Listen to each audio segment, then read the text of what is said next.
జీ5 ఉండగా మీ favourite TV shows ని మీరు అస్సలు మిస్ అవ్వలేరు. Complete free.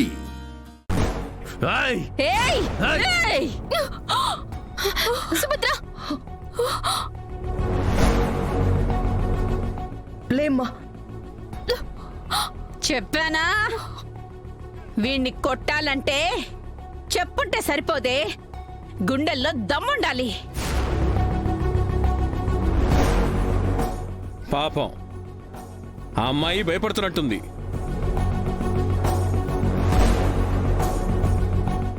ముందు చెప్పుల దండ వేద్దామా?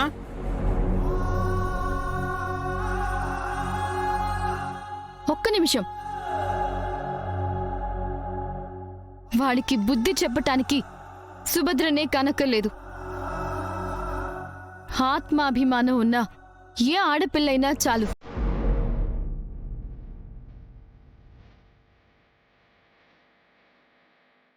ఆ చెప్పి లైవు సుభద్ర.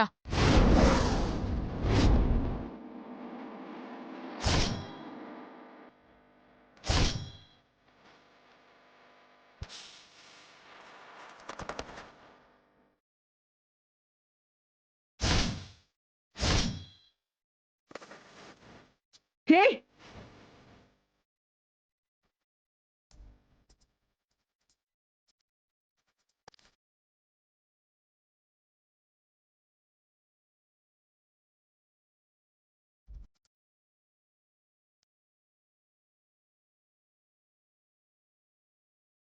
హే సత్య, వద్దు వద్దు సత్య, నేను చెప్పేది విను. భామా, భామా, నీకెందుకు ఇవన్నీ? వాడేమైనా నీతో తప్పుగా ప్రవర్తించలేదు కదా? అంత అన్యాయం జరిగినా ఆ అమ్మాయే చూడు సైలెంట్గా ఉంది. నువ్వెందుకు ముందుకెళ్తున్నావే? వెళ్ళనివ్వండి భార్య గారు. ఆడపిల్ల చేతిలో చెప్పు దెబ్బ తింటే గాని ఆ నీచుడికి బుద్ధి రాదు. నువ్వు కొట్టు సత్య. ఏరా, ఆడపిల్లంటే అంత అలుసుగా కనపడుతుందా? ఏంట్రా ఇప్పుడు నేను కొట్టే ఈ చెప్పు దెబ్బ నీకు జీవితాంతం గుర్తుండాలి. మరో ఆడపిల్ల జోలికి వెళ్ళాలంటే భయంతో వణికి చావాలి.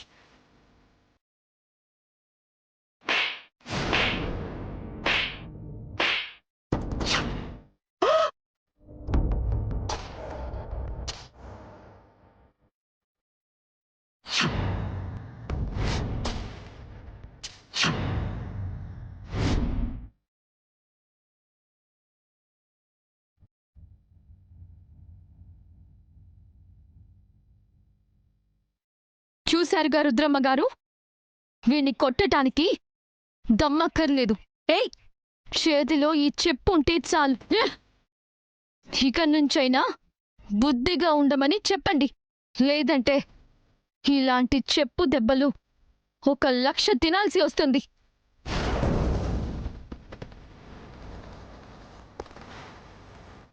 ఇప్పుడు రెడీ చేయండి ఈ గొర్రెని. ఇప్పుడు పసుపు రాసి చెప్పుల దండ వేసి ఊరేగించండి. అలాగేనయ్యా.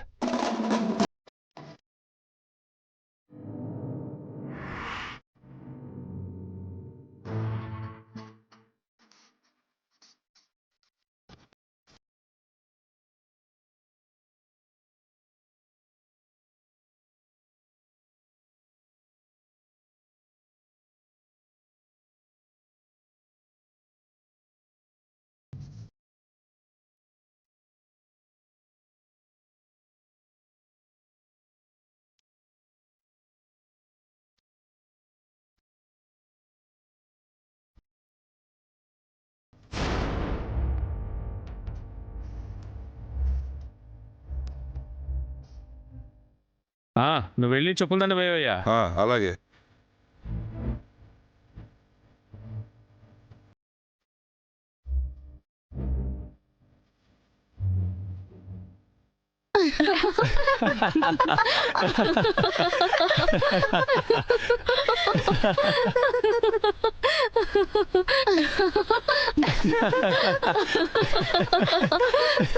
ఇంకా ఊరేగింపు మొదలు పెట్టండి.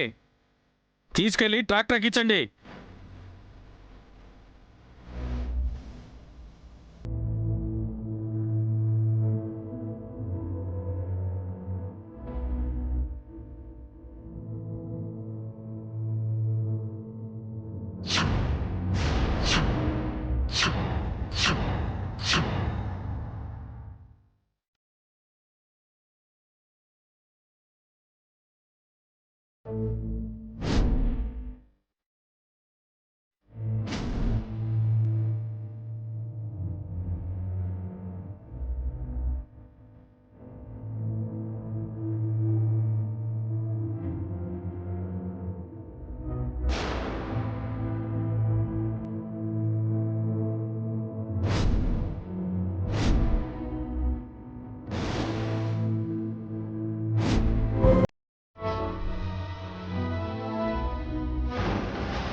కోట్రాజు, అమాయకుడైన నీకు శిక్ష విధించి ఈ ఊరి పెద్దలు తప్పు చేశారు. నిన్ను రాళ్లతో కొట్టి ఈ ఊరి జనాలంతా తప్పు చేశారు.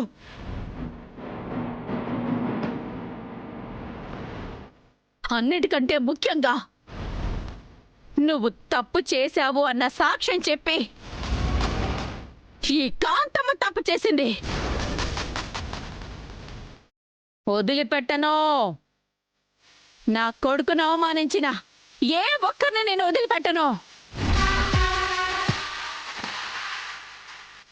పేరు పేరున వడ్డీతో చెల్లిస్తాను. అలా చెల్లించకపోతే నా పేరు రుద్రమే కాదు.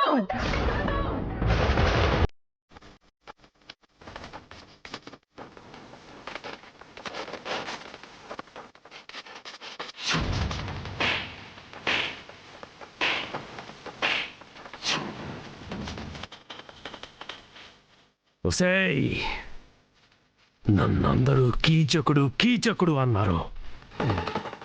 ఆ కీచకుణ్ణి ద్వాపర యుగంలో చూసుంటారు. ఈ కలియుగంలో ఈ కీచకుణ్ణి కాంతమ్మ కుటుంబం మాత్రమే చూస్తుంది.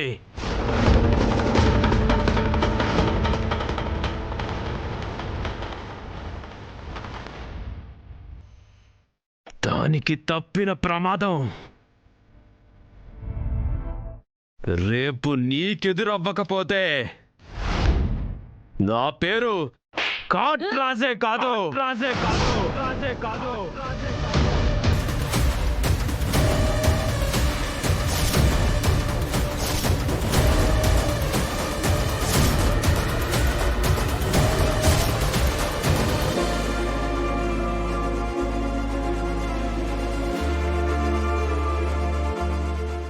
జీ5 యాప్ డౌన్లోడ్ చేసి అన్ని ఎపిసోడ్స్ పూర్తి ఉచితంగా చూడండి.